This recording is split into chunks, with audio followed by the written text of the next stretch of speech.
ಅರೆ ಕಡಿಮೆ ಹಾಕು ಆದ್ರೆ ಅಸಲಿ ಹಾಕು. MDH ಕಾಶ್ಮೀರಿ ಕೆಂಪು ಮೆಣಸಿನ ಪೌಡರ್.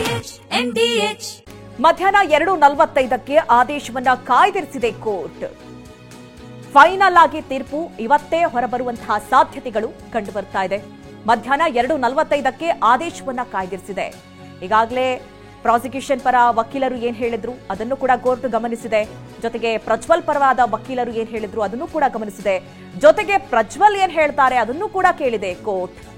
ಅವರ ಅಭಿಪ್ರಾಯವನ್ನು ಕೂಡ ಇಲ್ಲಿ ಕೇಳ್ತು ಕೋರ್ಟ್. ಅದಾದ ನಂತರದಲ್ಲಿ ಈಗ ಮಧ್ಯಾಹ್ನ 2:45ಕ್ಕೆ ಆದೇಶವನ್ನ ಕಾಯ್ದಿರಿಸಿದೆ. ಅಂದ್ರೆ ಇವತ್ತೇ ಫೈನಲ್ ಆಗಿ ಶಿಕ್ಷೆಯ ಪ್ರಮಾಣ ಹೊರಬರುವಂತಹ ಎಲ್ಲಾ ಸಾಧ್ಯತೆಗಳು. ಪ್ರಜ್ವಲ್ಗೆ 10 ವರ್ಷ ಶಿಕ್ಷೆ ಆಗುತ್ತೋ ಅಥವಾ ಗರಿಷ್ಠ ಜೀವಾವಧಿ ಶಿಕ್ಷೆ ಆಗುತ್ತೋ ಅದನ್ನ ಕೋರ್ಟ್ ಇವತ್ತು ತೀರ್ಮಾನ ಮಾಡುತ್ತೆ. ಮಧ್ಯಾಹ್ನ 2:45ಕ್ಕೆ ಆದೇಶವನ್ನ ಕಾಯ್ದಿರಿಸಿದೆ ಕೋರ್ಟ್. ಶಿಕ್ಷೆ ಪ್ರಮಾಣವನ್ನ ಪ್ರಕಟಿಸುತ್ತೆ. ಜನಪ್ರತಿನಿಧಿಗಳ ವಿಶೇಷ ನ್ಯಾಯಾಲಯದಲ್ಲಿ ಪ್ರಕಟವಾಗಲಿಕ್ಕಿರುವಂತಹ ಆದೇಶ ಇದು. ಇವತ್ತು ಬೆಳಗ್ಗೆಯಿಂದಲೇ ಶಿಕ್ಷೆ ಪ್ರಮಾಣದ ಕುರಿತು ವಿಚಾರಣೆ ಆರಂಭವಾಯಿತು. ಅದರಲ್ಲಿ ಮೊದಲಿಗೆ SPP ಪರ ವಕೀಲರು BN ಜಗದೀಶ್ ಮತ್ತು ಅಶೋಕ್ ನಾಯಕ್ ಅವರು ಇಬ್ರು ಕೂಡ ವಾದವನ್ನ ಮಂಡಿಸಿ ಇದೊಂದು ಹೀನಿಯಸ್ ಕ್ರೈಮ್ ಇದು, ಯಾಕಂದ್ರೆ ಒಬ್ಬ ಅಧಿಕಾರದಲ್ಲಿದ್ದವನು ಸಮಾಜದಲ್ಲಿ ಉತ್ತಮ ವ್ಯಕ್ತಿ ಅಂತ ಹೇಳಿ ಅನಿಸ್ಕೊಂಡಿರೋನು ಮಾಡಿರುವಂತಹ ಒಂದು ಕುಕೃತ್ಯ ಇದು. ಹಾಗಾಗಿ ಸಂತ್ರಸ್ತೆಯ ಇಡೀ ಜೀವನ ಹಾಳಾಗಿದೆ.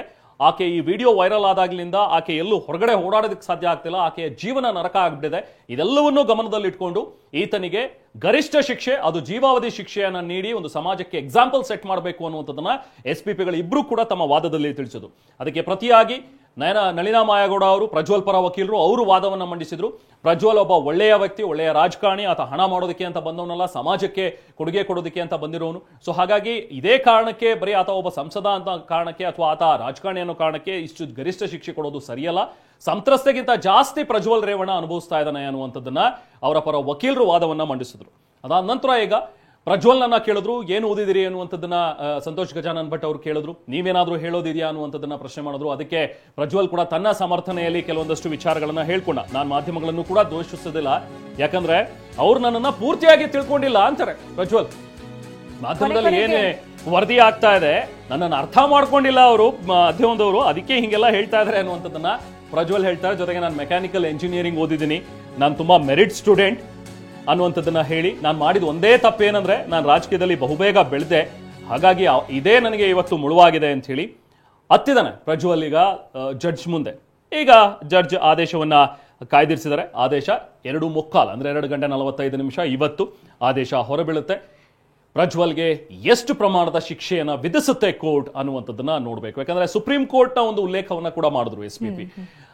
ಒಂದು ವೇಳೆ ಇಲ್ಲಿ ಕನಿಷ್ಠ ಶಿಕ್ಷೆ ಆದ್ರೂ ಕೂಡ ಅದನ್ನ ಸುಪ್ರೀಂ ಕೋರ್ಟ್ ನಲ್ಲಿ ನಾವು ಏನಾದ್ರು ತಗೊಂಡ್ರೆ ಸುಪ್ರೀಂ ಕೋರ್ಟ್ ಇಂಥ ಸಂದರ್ಭದಲ್ಲಿ ಆ ಶಿಕ್ಷೆಯ ಪ್ರಮಾಣ ಹೆಚ್ಚಿಸಿರುವಂತಹ ಉದಾಹರಣೆಗಳಿವೆ, ಜೀವಾವಧಿಯಾಗಿ ಟರ್ನ್ ಮಾಡಿರುವಂತಹ ಉದಾಹರಣೆಗಳಿವೆ. ಸೊ ಹಾಗಾಗಿ ನೀವೇ ಜೀವಾವಧಿ ಶಿಕ್ಷೆಯನ್ನ ಇಲ್ಲಿ ವಿಧಿಸಬೇಕು ಅನ್ನುವಂಥದ್ದನ್ನ ಮನವಿ ಕೂಡ ಮಾಡಿದ್ರು. ಅಂದ್ರೆ ಈಗ ಸಂಸದರಾಗಿ ಪ್ರಜ್ವಲ್ ರೇವಣ್ಣ ಅವರು ಕಾರ್ಯವನ್ನ ನಿರ್ವಹಿಸಿದ್ರು ಅನ್ನುವಂಥದ್ದನ್ನ ಪ್ರಜ್ವಲ್ ಪರ ವಕೀಲರು ಏನು ಮಾತನಾಡಿದ್ರು, ಅವರು ಜನಸೇವೆಗೆ ಬಂದಿದ್ದು ಅದೆಲ್ಲವೂ ಹೇಳಿದ್ರು. ಆದ್ರೆ ಈವರೆಗೆ ನೋಡಿದ ಹಾಗೆ ವಿಚಾರಣೆಯನ್ನ ಆಲಿಸಿದಂತ ಕೋರ್ಟ್ ಅವರು ದೋಷಿ ಅನ್ನೋದನ್ನ ಈಗಾಗಲೇ ಹೇಳ್ಬಿಟ್ಟಿದೆ, ಅವರು ಅಪರಾಧಿ ಅಂತ ಹೇಳಿ. ಯಾಕಂದ್ರೆ 26 ಸಾಕ್ಷ್ಯಗಳನ್ನ ದಾಖಲೆಗಳನ್ನ ಪರಿಗಣಿಸಿಯೇ ಕೋರ್ಟ್ ಈ ಒಂದು ಆದೇಶವನ್ನ ನೀಡಿರೋದು. ಅವರು ಸಂಪೂರ್ಣವಾಗಿ ದೋಷಿ ಈ ಒಂದು ಪ್ರಕರಣದಲ್ಲಿ. ಅತ್ಯಾಚಾರ ಎಸಗಿರೋದು ನಿಜ, ಅವರು ವಿಡಿಯೋವನ್ನ ಮಾಡಿದ್ದು ಕೂಡ ನಿಜ, ಅದರಿಂದ ಸಂತ್ರಸ್ತೆಗೆ ಸಾಕಷ್ಟು ತೊಂದರೆ ಆಗಿದ್ದು ಕೂಡ ನಿಜ.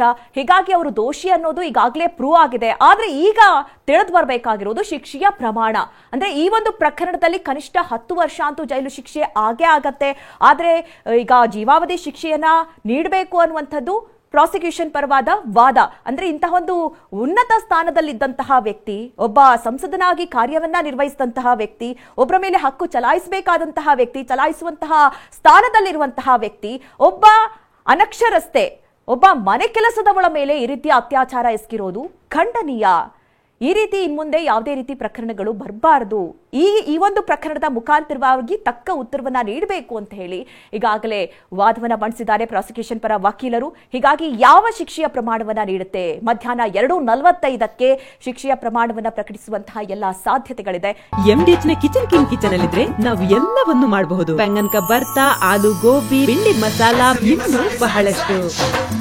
MDH